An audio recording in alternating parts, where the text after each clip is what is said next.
Hello, everybody. It's time again for another episode of That 70's Song Show, a tremendous production in which we share our love of music and music nostalgia and music history with you, the viewer.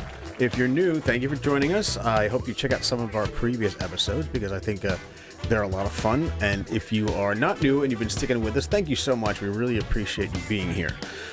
My name is Tim, and I am here with my fellow Tremungusoids, Mark and Jessica. Hello, Mark and Jessica. Hello. They are the owners of Trimungus, and we're going to talk to each of them a little bit. But before I go on, if you have been watching our shows, and if you get through this one especially and you like the show, please hit the like button. And if you want to see more content, please hit subscribe. And by all means, share with your friends and family. And say, hey, look at this great show I found. So before we go on with our game show, we've got a game show in 3 rounds in which we test each other's knowledge of music, and we also bring out great stories, nostalgic stories about music from the past. Today's year is 1974. Round 1, Top 10, Points Explainer. Each contestant picks 10 songs from an alphabetized list of the top 50 songs for that year and ranks them from 1 to 10 as their guest placement. The contestants' song picks are then compared to the actual ranking of the top 50 songs for that year.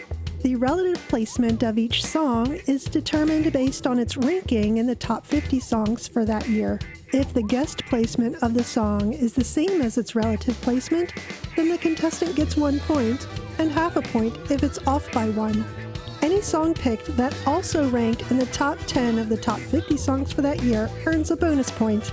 Each song that doesn't get points awarded to the contestants earns the host a half point each. As usual, I like to mention how it fascinates me how, certain people remember songs from the past better than others, and generally what everybody's different ideas about what the popular songs probably were. If you remember a song that somebody doesn't or vice versa, I find that very interesting. And in this week's list, you chose 4 of the same songs, which is definitely on the lower side here. But again, that opens up all these other titles I get to talk about, and it's still fascinating to see how, you picked this group of songs that she didn't and vice versa. So I'm going to start with those songs first. And the first song on the list is ABBA's Waterloo. One of my favorite songs on the list, no doubt about it. But Waterloo finished at number 49 for the year, so there it goes. I know, right? So it ranks pretty low there out of 50. But again, top 50 at the end of the year is nothing to cry about, So Mark, you put Waterloo at number 5. So yeah. And Jessica, you put it at number 2. So even more, So unfortunately, I can't give you points for that song on either of your lists. I blame Eurovision for making me think it was like super, super popular, and it probably was at certain times in certain places, but just not in this specific context. And that's a good point. Like some of these songs were hugely popular in other countries, and some of them were strictly American popular songs. Like I don't know how some of these songs would have fared in other countries at all. So moving on, the next song is Jim Croce's "Time in a Bottle." One of the saddest, sweetest songs I've ever heard in my life. To put time in a bottle. This song was number 24 for the end of the year. Mark, you put it at 7 on your list. And Jessica, let's see, you put it at 6. So let's see, for Mark, out of your list, the song would end up at number 4, so no points for that one. But Jessica, for you, it would end up at number 7, so you get half a point for Time in a Bottle. All right. Okay, next song up is Kool and the Gang's Jungle Boogie. Not surprised you both chose this one. This is probably, regardless of position, definitely one of the more currently popular songs from the year. It makes me move my booty. And just don't move your booty from the couch or during the show. So Jungle Boogie sits at number 12 at the end of the year. Mark, you put it at number 3. And, no, I'm sorry, you put it at number 4. Jessica, you put it at number 5. Mark, you came out closer because on your list it would be number 3, which is off by 1. Same with you, Jessica, but you put it at 5, so you're too far off to get any points for that one, unfortunately. So half a point for you, Mark, on Jungle Boogie. Okie doke. Thank you, Jungle Boogie. The final song that you both chose was Elton John's Benny and the Jets, with extra S's at the end. That song was number 9 at the end of the year. Mark, you put it at number 1. Jessica, you put it at number 3.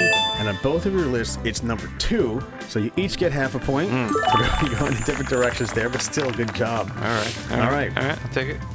So, all right. So, again, those of you who are playing, I hope you get some points. Well, the only top 10 song I mentioned there was Benny and the Jets, so that's the only one we've given away so far. All right. So now, as far as the songs that you both chose independently, there's 6 each, so I'm going to try to zip through them. First, we've got the Hollies, The Air That I Breathe. Jessica, you chose that.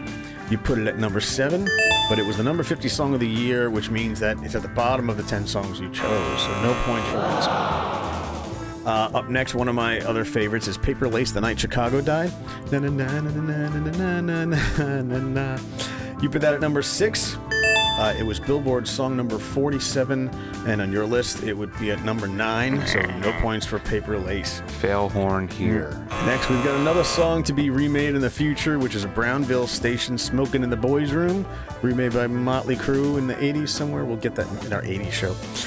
That song was number 44 for the year. Jessica, you put it at number 8, and you got it right on. It is the 8th song on your list, so you get a full point for Brownsville Station. Up next, we have Steve Miller Band, The Joker. This song was number 40 for the end of the year. And Mark, you put that at number 8, and it is number 8, so you also get a point for your number 8 song. All right, that's nice. Let's see here, going up here. Here's a song that I don't really remember. It's one of those songs that if I heard, I'd be like, oh yeah, I remember that, because it's by the Carpenters. And I know quite a few of their songs. Right. But this is Top of the World, which I don't remember how that song goes. Oh yeah. See, now it's interesting, of all the Carpenter songs, why that one escaped me. You know, for some reason, I just didn't know that one. My mother loved Karen Carpenter. I mean, she had one of the sweetest, most beautiful voices I've ever heard. It's really tragic what happened to her, but that's... She's a wicked drummer, too. She was, yes. A lot of people didn't know that Karen Carpenter was a drummer. Like serious, like, virtuoso level, like, jazz drummer. That's very... I didn't even know that, you know.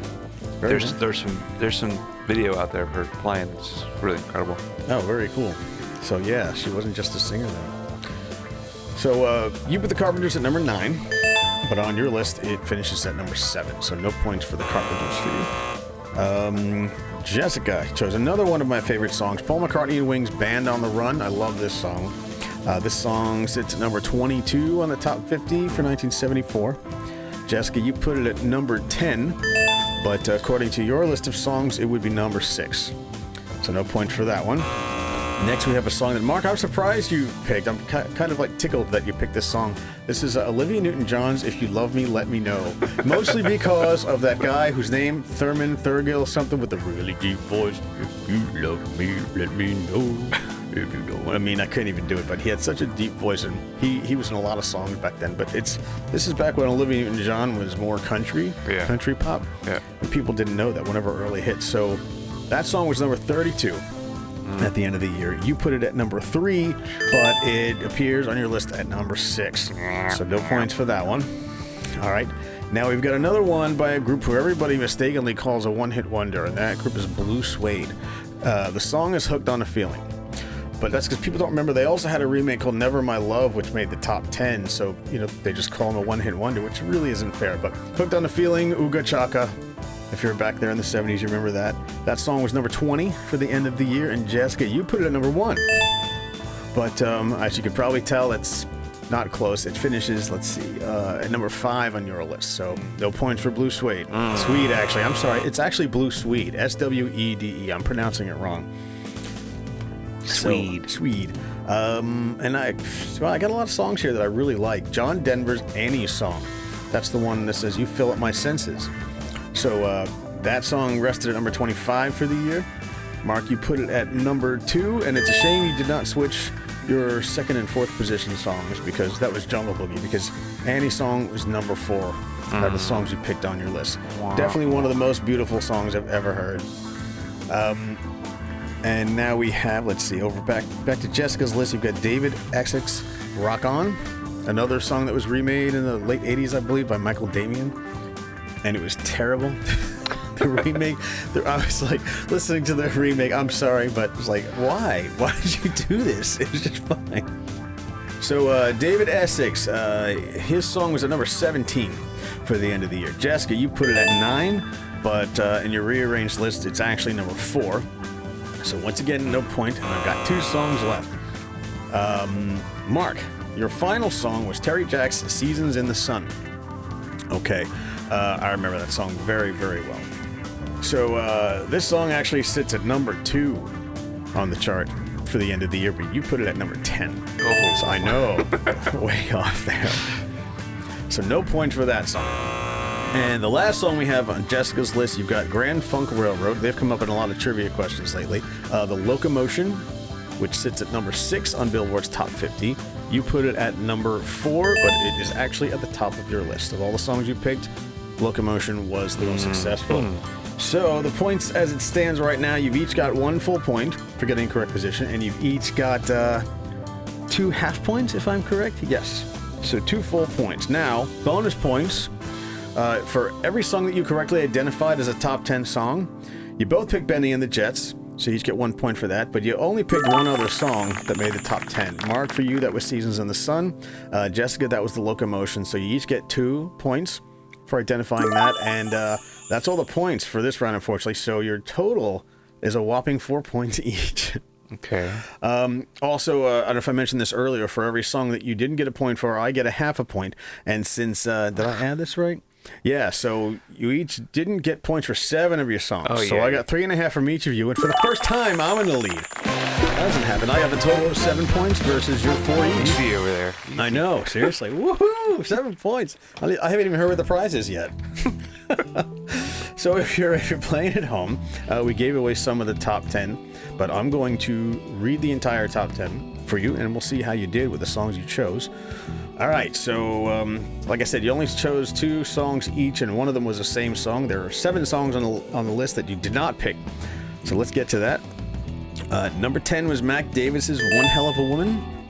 Remember that? I remember that, but that's only because of me going back into the charts and listening to songs on purpose, you know? No, no recollection. Number 9 is Elton John's Benny and the Jets. Mm-hmm. Yep. Number 8 was Ray Stevens' The Streak. Do you remember Ray Stevens is the guy that sang Everything is Beautiful? So this was like this highfalutin comedy song about a guy who streaks, you know, running naked across, you know, football fields or whatever. And he was quite a character, Ray Stevens. Yeah, I mean, his career kind of went that direction. Like, he went kind of more that direction after that, because that was his big, wasn't that a big hit for him? It's almost like he had 2 different personas. One where he had like serious, because Everything is Beautiful was a classic contemporary song that back then I'm sure a lot of people liked. So it's hard to believe that the same guy did The Streak and other comedy songs like that, you know? Yeah, I had a cassette tape of his songs, and was he the It's Me Again, Margaret? Huh. I'm pretty sure that was him. So, But the whole album were songs like that. Yeah. So I probably knew of that song, but I don't think in my wildest dreams I thought it would be in the top 10. Yeah, no, and it was a number 1 song, and like so was Everything is Beautiful. So again, the guy's got 2 number 1 songs that are vastly different from each other. So it just goes to show you can do any style of music as long as you do it well enough for people to enjoy, you know? So moving on up, number 7 was the MFSB, which stands for Mothers, Fathers, Sisters, and Brothers. Although I always like to call it the Mother Effing Soul Band, which is not what it's called. And the song is TSOP, The Sound of Philadelphia. That's that song. So, and you know, someone who lives in Philadelphia, all right. Number 6 is Grand Funk Railroad, The Locomotion. Go ahead. Yeah, Grand Funk, man, they've had a lot of top 10 hits. I think they knew what they were doing at the time. Yeah, I mean, I keep forgetting how big of a band they really were. And they, you know, their name changed too. They were also just Grand Funk. So, you know, they're different iterations and then of the funk, band back there. And then Railroad. And then just And then Road. Then GFR. And then just a tilde. Just no letter underneath, just a tilde. It's pronounced. So number 5 is the Jackson 5's Dancing Machine. Watch it get down, watch it get down. A very hyper song in my opinion, you know. Yeah. Number 4 is Redbone's Come and Get Your Love. Come and get your love. Yep, that's the song. Number 3 was another instrumental called Love's Theme by Love Unlimited Orchestra. That was Barry White's orchestra. Really nice, contemporary, sort of like soft dance. Take your pants off kind of songs. Maybe, you know, I think it's lighter than that. It's more of a ballroom romantic dance song, in my opinion, you know. So number 2 is Terry Jacks' Seasons in the Sun. And the number one song that neither of you picked by a very, very popular female singer from the 70s. Any guesses? She was in movies. She won Oscars, Grammys. Mr. T. Bette Midler?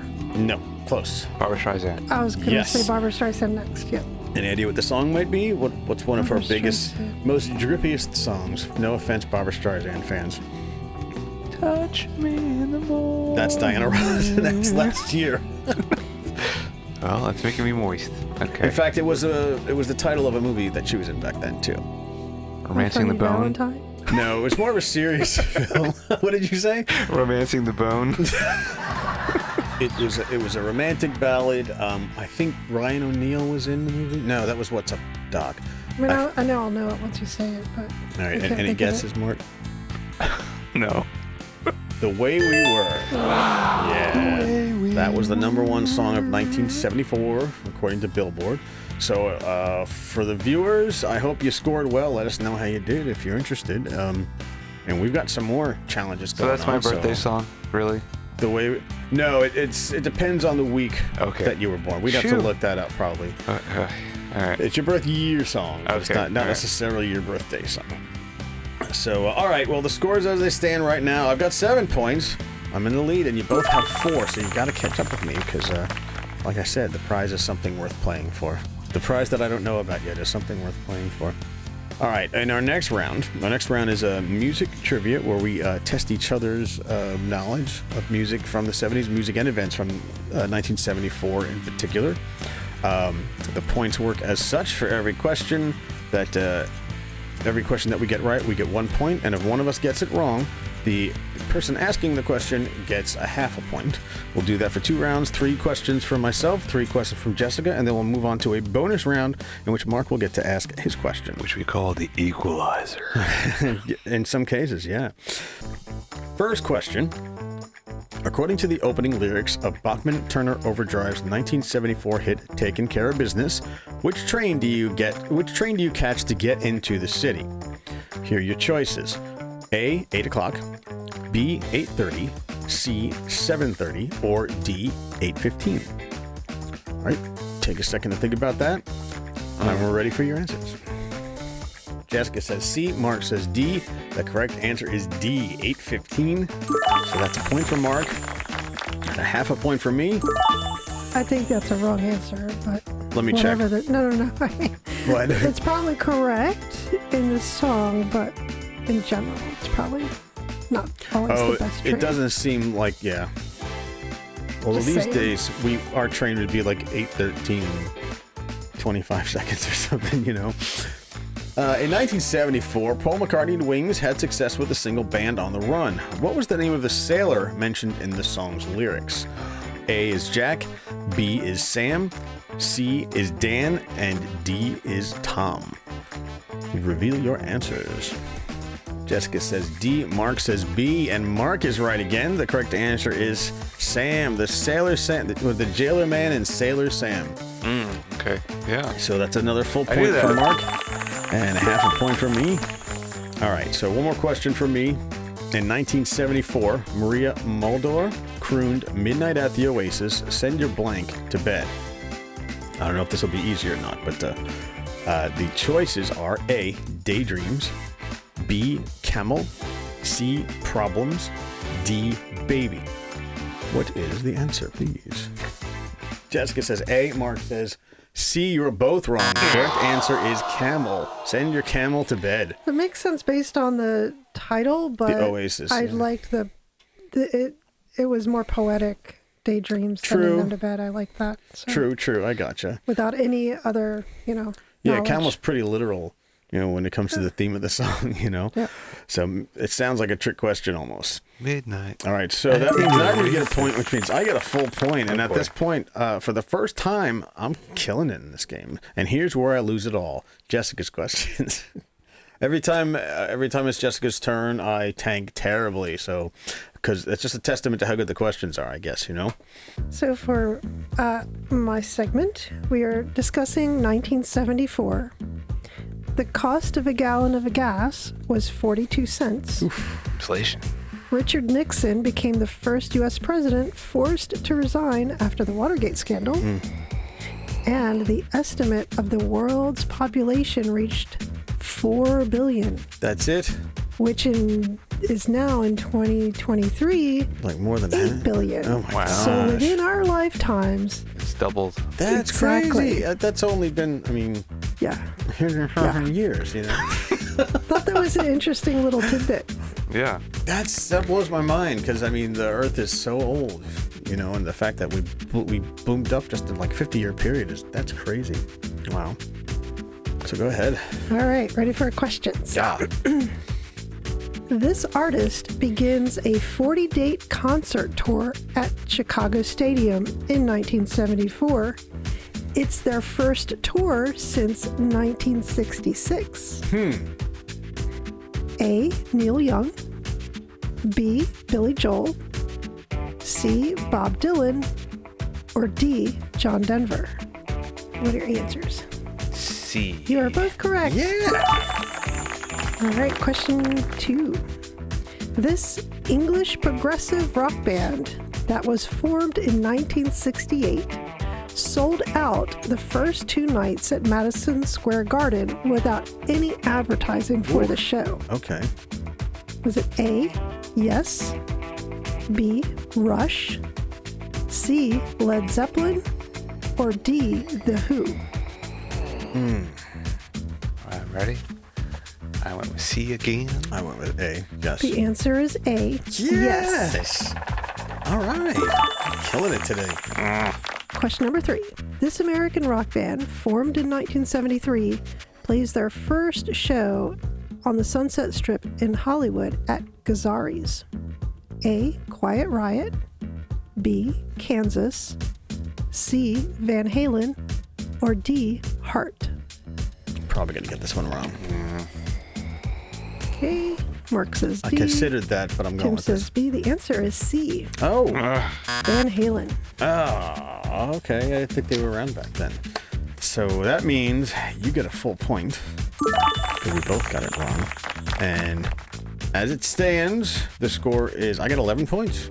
Mark, you got 7. Jessica, you only have 5 points this time. This is a total turnaround from how it usually is, Wow. Or one of you is killing it and I'm always in the back, So, all right. So Jessica's done that. We're going to move on to the bonus point question that Mark will read for us. I'm sure you got something juicy. All right. So since this is like a bonus question, equalizer, extra points. It's not necessarily music, but it's pop trivia, culture trivia from this 1974. So this is going to be based on most popular TV shows. Ooh, okay. So this will be a multiple choice for what was the number 1 most popular TV show in 1974. Was it A, MASH, B, Sanford and Son, C, Chico and the Man, or D, All in the Family? That's a tough one because my family watched all of these. Like they were all popular in my household. But your answers, please. Yeah, but I'm going to go with the one that I think was most popular in my household. Also because this show is my family. With D, All in the Family. I was torn between that one or MASH, but Yeah, tough one. The correct answer is D, Yeah. All in the Family. It's number 1. Sweet. Followed by Sanford and Son at number 2, Chico and the Man at number 3, Yes. The Jeffersons at number 4, and MASH at number 5. I am winning at losing. Wow. Then we had Rhoda, Good Times, The Waltons, Maude, and Hawaii Five-0, finishing out the top 10. Wow, okay. Wow, so, this is really pushing me hardcore into the lead. Like, seriously, I'm killing you guys right now. I feel so happy to say that, but sad at the same time. I feel sad for you because, again, you don't know what the prize is that I still haven't told myself, Well, So, but yeah, as it stands, I'm at 14 points. Mark, you're at 7. Jessica, you're at 5. So, shooey. the question is, unless if you guys get all the points for the next round, I don't know how that's going to work, but we'll do it anyway. You haven't won one yet, Tim, so it makes sense that, I guess. you're in the lead, so. I just feel like I'm so far in the lead right now, it's going to be hard to catch up. But it's not just about that. It's about our stories as well, because we got the nostalgia round coming up next. You know, one of our favorite. It's our favorite round. It's the apex of the show where we get to talk about which of these songs were meaningful to us and why they were meaningful. Basically, how it works is we each tell a story about the song that we chose, how it impacted our life in some way. We have 5 points to give to the other 2 players that can be split up any way we want, and at the end, whoever has the most points will win the grand prize. So let's see. Everybody got your songs ready? Yes. All right. I guess I'll start this one this time, and then I'll let you guys do yours. And again, if you're watching and playing at home, tell us what your nostalgic songs are. Tell us what your memories of music that brings you back to the past, or any part of your life that's very, very profound to you. We'd love to hear it, and we might read them on the air someday. So the song that I chose was Terry Jacks' Seasons in the Sun. I chose this because, again, one of the many 45s my parents had. I remember I mentioned in the last episode about the Poseidon Adventure and how me and my sister would act it out with the Fisher-Price people. We did this with music too. So we'd listen to a bunch of records and pretend we had our band and pretend they were singing. Like if the character in the song is singing to other people, we'd act it out. And this song was basically a guy saying goodbye to his loved ones for maybe he was going to war. We didn't know at the time what it was about, but I remember the part where he says to Michelle, we had a little Fisher-Price girl that we played that was Michelle, and Terry Jacks was another guy. He says, "Goodbye, Michelle, it's hard to die." And at this point, I just started tearing up for no reason while I was listening to the song, because I didn't know what it was about, but it was sad. I was like, this guy's gonna die. And like, I started tearing up. Then my sister started tearing up. And we couldn't explain why it was so sad to us, but it was the first time that I ever heard a song and the lyrics actually brought me to some kind of emotion. I couldn't. I think you had you talked about, I think, Mr. Bojangles in a previous one, where you just felt the sadness of it, but you didn't know exactly what it meant.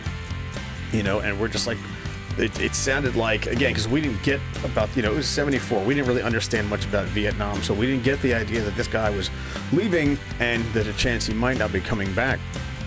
So, I guess I chose that song because, it was the first time I felt some kind of emotion outside of what I was used to feeling that I didn't understand. The first time a song really moved me, even though I was too young to understand what it meant, And so now, of course, as an adult, I can make fun of all that. But back then, it was like I couldn't get over that feeling. What is this feeling that's making me feel so bad, and having my sister catch on so quickly, So, what I do think about that whenever that song does come up, which is rare these days, but that's why I chose Seasons in the Sun by Terry Jacks. And that is my story. Wowie, wow. All right. So who would like to go next? I can go. Okay. My song is Hooked on a Feeling. Cool. And the memory comes way later from when it was out. The memory takes me back to the TV show Ally McBeal. Okay. And the Dancing Baby. Oh no. Oh boy. Because the Ooga Chaka, was, that's what the baby was dancing to. But the reason it is nostalgic for me is because this was me as a young adult in a corporate environment having water cooler conversations about what was on TV. And, this was before streaming and that kind of stuff. So everything was still network based, and binging wasn't a thing because shows only came out, on their own cadence once a week. So, when there was a new episode of something, you couldn't wait to go to work the next day and talk about it with the people were also watching the show. So Ally McBeal was that show for me, and that song that they brought in, just I love this song. But that's now what it makes me think of just hanging out with my coworkers, thinking I'm I've got my friends, I'm popular, I've made it. But the song itself is just, it's about being in love and that feeling that you have when you're in love. And it's like, okay, yes, this is what so many artists, create art about. And the way this song just makes me want to move and dance, I just love it too. So that's my pick. And I think the year was 98 when that song resurfaced, and I do believe they re-released it with the dance. Some people were terrified of that dancing baby, to be honest, because it's creepy. You know? Yeah, I mean, this was kind of early on in the did CGI. Yeah, it was CGI for TV. Gotcha. Yeah. But there's an interesting example of how a song, resurfaces. Like, it doesn't have to be popular to you, because obviously we were too young to remember all these songs that well, but it came back later and hit you at another time. And I'm sure I've got a song or two like that in the future to talk about. All right, so Mark, it is your turn. Tell us your story. Well, I do remember the Futurama's version of Ally McBeal. Remember Single Female Lawyer? Single female lawyer, yes. Anyway, so my song, and nostalgic song, is it takes me back to high school.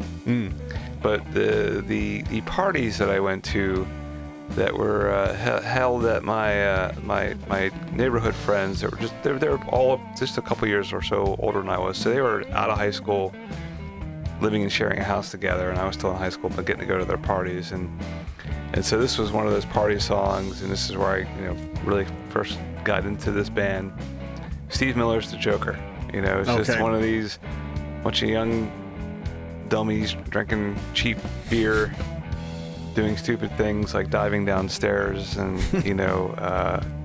running into walls and throwing beer at each other. College frat days. So, yeah, very, very frat-like, but not frat, because I was still in high school and still was the guy sitting in the corner. Oh, everybody, I like this beer. Yeah, can't wait to be an adult when you're at the end of high school, Yeah.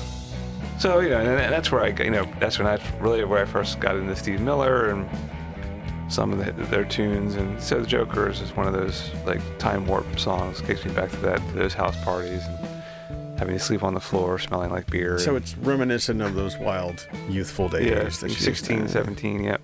Okay. Good time. So it's time to dish out our points. Mar, why don't you go ahead first?